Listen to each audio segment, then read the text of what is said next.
राजू जंगल से घूमकर आया ही था, तभी राजू की माँ राजू से बोली। मैं तेरा ही बेटा इंतजार कर रही थी। भोजन बनाने के लिए लकड़ियां खत्म हो गई हैं, इसलिए मैं तुम्हारा इंतजार कर रही थी कि कब तुम आओ और जंगल से लकड़ी लेकर आओ। अरे माँ, चिंता मत करो, अभी मैं जंगल जाता हूँ और खाना बनाने के लिए लकड़ियाँ काट कर लाता हूँ। इतना कहकर रामू जंगल कुल्हाड़ी लेकर लकड़ी लाने चल देता है।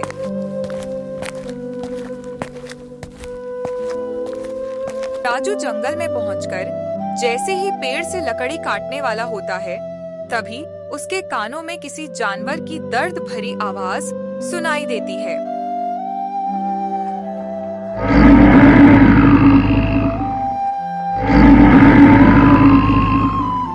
बाप रे, ऐसा लगता है यहाँ कोई आसपास बहुत ही खतरनाक जानवर हो।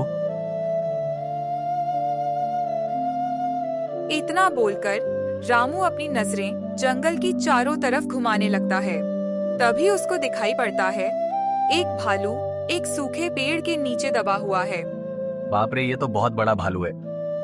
हमको लगता है इसका पैर इस सूखे पेड़ के नीचे आ गया होगा, तभी ये इस पेड़ के नीचे दब गया है। क्या हमको इसकी मदद करनी चाहिए? कहीं ऐसा ना हो हम इसकी मदद करने जाएं और ये हमको मार दे। आखिरकार है तो जंगली भालू ही।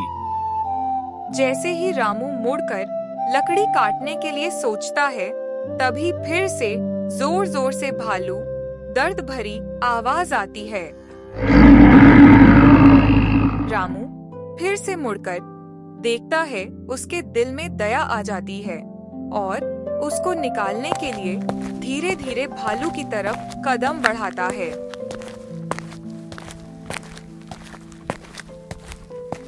रामू भालू के पास पहुंचता है और भालू के तरफ देखकर डर डर कर बोलता है। को हम जानते हैं तुम भालू हो, मैं इंसानियत के नाते तुमको पेड़ के नीचे से निकालता हूँ।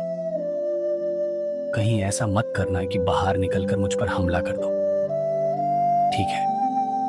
इतना कहकर रामू ने भालू के ऊपर से पेड़ को हटा दिया और भालू निकलकर खड़ा हो गया और इंसानी आवाज में बोला, बहुत बहुत धन्यवाद हो आपका मेरी मदद करने के लिए। भालू के मुंह से इंसानी आवाज सुनकर रामू पूरी तरह से डर गया और बोला, तुम तो भालू हो, फिर इंसान की आवाज में कैसे बात कर सकते हो? डरो मत, बहुत पुराने समय की बात है। एक साधु महाराज जंगल में तपस्या कर रहे थे, तभी उन पर एक जंगली हिरण ने हमला कर दिया था। तो हमने उस हिरण को मारकर भगा दिया था, जिससे साधु महाराज की जान बच गई थी। इसीलिए साधु महाराज ने प्रसन्न होकर यह शक्ति मुझे दी थी। तुमने मेरी मदद की है, इसलिए तुम मेरे मित्र हो। इस जंगल में कभी कोई भी मुसीबत हो, मुझे आवाज लगा देना, दौड़ा दौड़ा आ जाऊंगा। इतना कहकर भालू जंगल की ओर चला जाता है। रामू लकड़ी लेकर अपने घर की ओर चल देता है।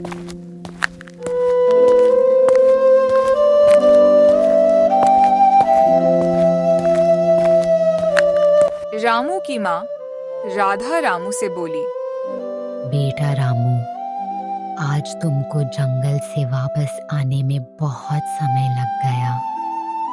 पहले तो तुम बहुत ही जल्दी वापस आ जाते थे। अरे कुछ नहीं माँ, जंगल में लकड़ी काटते काटते आज बहुत थक गया था, इसलिए वृक्ष के नीचे बैठकर आराम करने लगा था।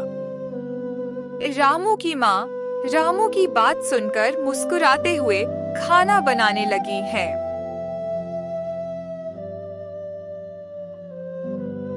कुछ देर बाद रामू गांव के बाहर बड़े से तालाब के किनारे जाता है। वहां पर रामू की दोस्त बेला रामू का इंतजार कर रही थी। रामू के पहुंचते ही रामू से बोली, रामू, मैं तुम्हारा कब से इंतजार कर रही हूँ। तुमको आज मिलने के लिए आने में इतना समय कैसे लग गया? अरे बेला माँ ने मुझे जंगल से लकड़ी लाने के लिए भेज दिया था। पता है जंगल में मैंने क्या देखा? क्या देखा? रामू के साथ जो जो घटना हुई थी, जंगल में वो सारी बातें बताता है। अरे रामू, जो तुम्हारे साथ हुआ बहुत ही अचंभा है। गांव में किसी को मत बताना। हाँ, तुम अपनी माँ को मेरे पिता के पास कब भेजोगे हमारी शादी की बात करने के लिए? अरे बेला, तुम तो जानती हो हम तुमसे कितना प्रेम करते। हमको तो डर इस बात का है कि कहीं तुम्हारे पिताजी हमारी शादी को इनकार ना कर दें, क्योंकि तुम्हारे पिताजी गांव के सबसे बड़े धनवान आदमी हैं। अरे पहले तुम अपनी माँ को मेरे पिताजी के पास तो भेजो, उसके बाद मैं पिताजी से बात कर लूंगी। बोल दूंगी मैं रामू से बहुत प्रेम करती हूँ, मैं उसी से विवाह करूंगी। इतना सुनकर रामू अपने घर वापस चला जाता है।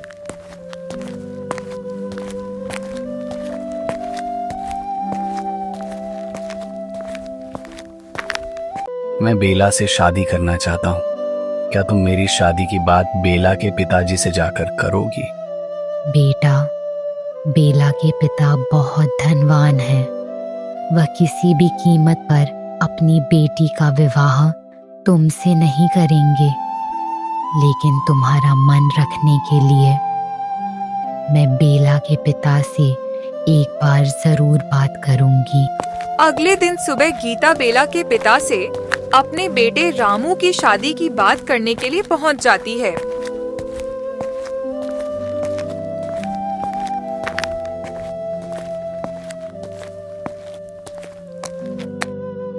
रामू की मां को देखकर बेला का पिता बुरी तरह से चौंक गया और बोला, अरे रामू की माँ, तुम मेरे घर पर किस लिए आई हो, क्या बात है?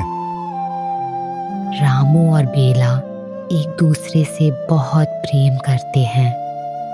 हम चाहते हैं कि रामू और बेला का विवाह हो जाए। अच्छा, तो यह बात है।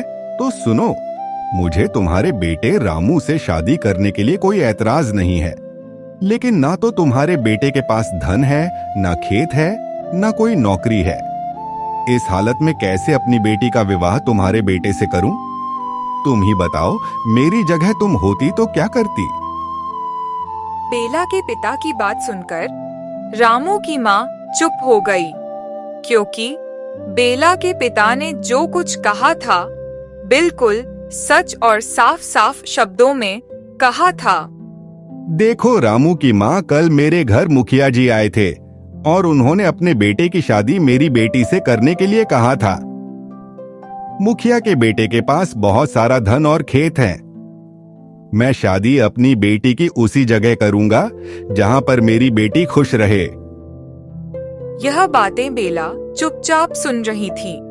बातें सुनकर बेला अपने पिताजी के पास आ गई और बोली, पिताजी, मैं रामू के साथ विवाह करके बहुत खुश रहूंगी। शांत रहो, तुम, मुझे पता है तुम किसके साथ शादी करके खुश रहोगी, किसके साथ नहीं। इतना सुनकर बेला चुपचाप अपने कमरे में चली जाती।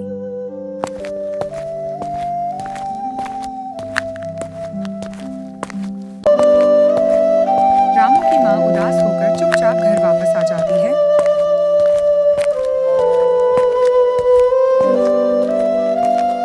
रामू अपनी मां का लटका हुआ मुंह देखकर सब कुछ समझ गया। लगता है बेला के पिता ने हमारे रिश्ते को इनकार कर दिया। मुझे तो पहले ही पता था और उनका जवाब भी, लेकिन मैं तुम्हारा मन रखने के लिए उनके पास चली गई थी। लेकिन बेला के पिता ने कुछ भी हमको गलत नहीं कहा, क्योंकि हर पिता यही चाहता है कि उसकी बेटी का विवाह धनवान के घर में हो, और बेटा ना तो मेरे पास धन है और ना खेत है। अपनी माँ की बातें सुनकर रामू उदास हो जाता है।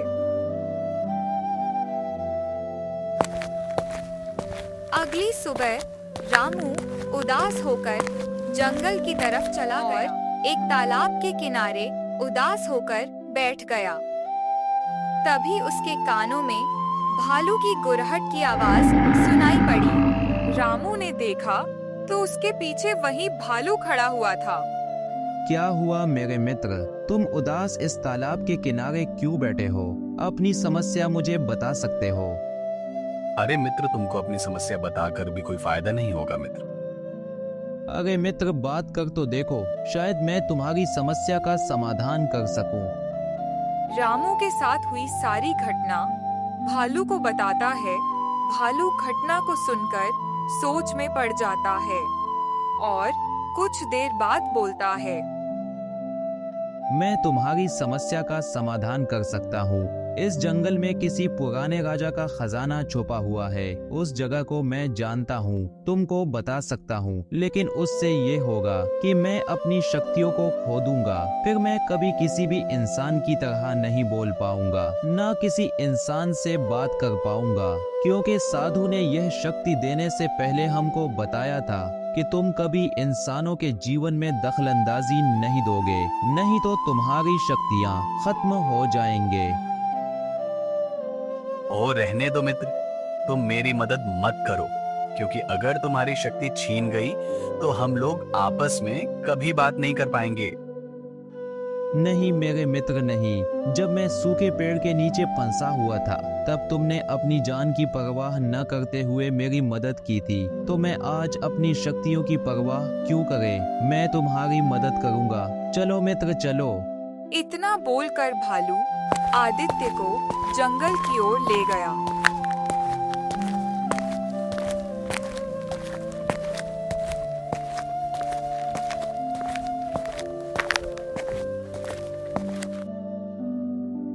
रामू को भालू एक पुरानी गुफा के अंदर ले गया और इशारा करते हुए रामू से कहा, हाँ मेरे मित्र, इस गुफा के अंदर जाओ और अंदर तुमको बहुत सारा खजाना मिलेगा, लेकिन याद रखना, तुम्हें खजाना मिलने के बाद मैं मनुष्यों की तरह बोल नहीं पाऊंगा। जब तुमको खजाना मिल जाए उस खजाने को लेकर चले जाना और अपनी प्रेमिका से शादी कर लेना, लेकिन याद रखना मेरे मित्र, धनवान होने के बाद मुझे भूल मत जाना। हाँ, यह खजाना तुमको कैसे मिला किसी को मत बताना, यह बात राज ही रखना, चाहे कुछ भी हो जाए। कैसी बात करते हो मित्र, मैं तुमको कभी नहीं भूल सकता।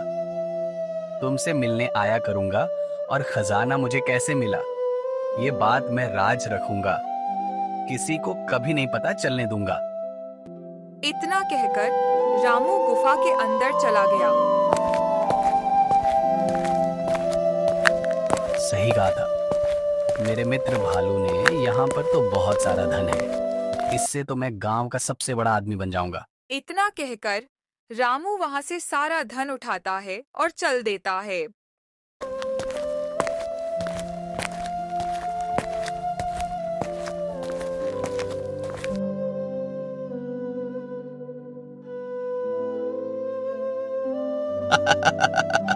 तुमने सही कहा था मेरे मित्र, ये बक्सा पूरा स्वर्ण मुद्राओं से भरा हुआ है। मित्र, लेकिन मुझे बुरा लग रहा है, अब तुम कभी बोल नहीं पाओगे, समझ गया?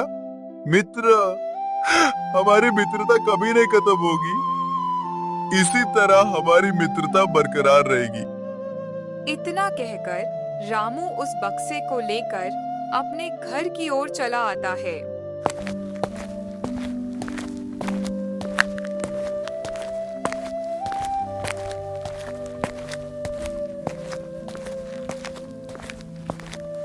रामू की माँ इतनी सारी स्वर्ण मुद्राएं देखकर चौंकते हुए बोली, इतनी सारी स्वर्ण मुद्राएं तुम्हें कहाँ से मिली? कहीं से तुमने चोरी तो नहीं की? हमारी किस्मत ने हमारा साथ दिया और मैं उससे ज्यादा कुछ नहीं बता सकता। और तुम तो जानती हो माँ, तुम्हारा बेटा कभी कोई गलत काम नहीं कर सकता। रामू की माँ यह सुनकर बहुत ही खुश हो जाती है। कुछ दिनों के बाद रामू गांव का सबसे अमीर आदमी बन जाता है, शानदार मकान बनवाता है और बहुत सारे खेत खरीदता और लहराते हुए फसल उगाता है। बहुत सारे मजदूर उसके खेतों में काम करते हैं। रामू रोज शाम को अपने दोस्त भालू से मिलने जाता, घंटों बातें करता। भालू इंसानी आवाज में बोल तो नहीं सकता, लेकिन सिर हिलाकर जवाब देने का प्रयास करता है। कुछ दिन बाद रामू ने अपनी माँ को बेला के घर रिश्ते के लिए फिर से भेजता है।